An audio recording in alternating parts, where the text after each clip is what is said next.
কুরবানিদের পবিত্র সময়ে বাংলাদেশের চামড়া ব্যবসায়ীদের একটি বড় সিন্ডিকেটকে চ্যালেঞ্জ জানিয়েছে গাউসিয়া কমিটি বাংলাদেশ ও আঞ্জুমানে রহমানিয়া সুন্নিয়া ট্রাস্ট গ্রহণ করেছে একটি মহৎ উদ্যোগ। এই উদ্যোগকে কাজে লাগাতেই সকাল থেকে চামড়া সংগ্রহে কাজ করছেন গাউসিয়া কমিটি সিনিয়র ক্রসিং শাখার কার্যকরী নেতৃবৃন্দরা।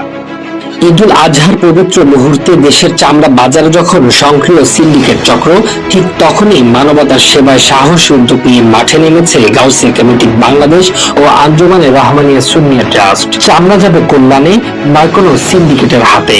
এই প্রতিপাদ্যকে সামনে রেখে সকাল থেকে কোরবানির পশুর চামড়া সংগ্রহে কাজ করছেন গাউসিয়া কমিটি বাংলাদেশের নেতৃবৃন্দ ও স্বেচ্ছাসেবক। বাংলাদেশের মধ্যে বেশি হচ্ছে কোরবানি, কোরবানির চামড়া, এতগুলো পশুর যে চামড়া, এটা কি করবে সেরকম বাংলাদেশের মধ্যে রপ্তানির এবং বিশেষ করে শিল্প কারখানাও গড়ে ওঠেনি চামড়ার জন্য। কিন্তু এই অর্থ এই চামড়ার চাহিদা কিন্তু অনেক। আমরা একটা জুতা কিনতে গেলে চামড়া প্রায় 3000-এর উপর আমাদেরকে বাজেট রাখতে হয়। তাহলে এত বিশাল যে চামড়া, এগুলো যে রাস্তায় পড়ে, আজকে যে কয় বছর যাবত আপনারা দেখেছেন রাস্তায় ফেলে দিলে অনেকে ফেলে চামড়া ব্যাপারীরা চলে গেছে উপযুক্ত ন্যায্য মূল্য না পাওয়ার কারণে। কিন্তু কয়েক বছর আগে গাউসিয়া কমিটির হাত ধরে কিন্তু একটা বিপ্লব করেছে যে বাংলাদেশে আমরা একটা চামড়া নষ্ট হতে দিব না।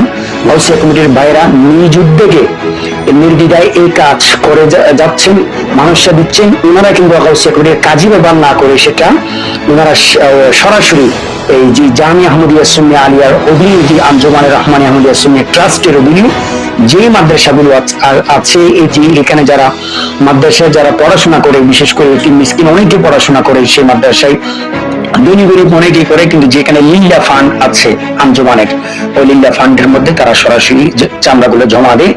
এক্ষেত্রে গাউসিয়া কমিটি একটা বেস্ট প্রত্যেকটা ওয়ার্ড কালেকশন করেছে, চামড়াগুলি অবশ্যই পৌঁছে দিচ্ছেন। এটা অত্যন্ত ইসলামের একটা যে মানবিক একটা কাজ, যে কুরবানি একটা জিনিস যেন নষ্ট না হয়, সে কাজটাই গাউসিয়া কমিটি মূলত করে গেছে। ঘরে ঘরে গিয়ে সংগ্রহ করা হচ্ছে কুরবানির চামড়া।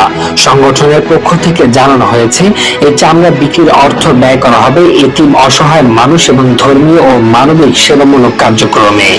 নেতৃবৃন্দ বলেন, অসাধু সিন্ডিকেটের দৌরাত্ম্য রুখে দিয়ে মানুষের আমানত সঠিক খাতে পৌঁছে দেওয়াই তাদের লক্ষ্য। এমন মহৎ উদ্যোগে সন্তোষ প্রকাশ করেছেন এলাকাবাসীও। মোহাম্মদ রাইসুল ইসলাম রিফাত, চট্টগ্রাম।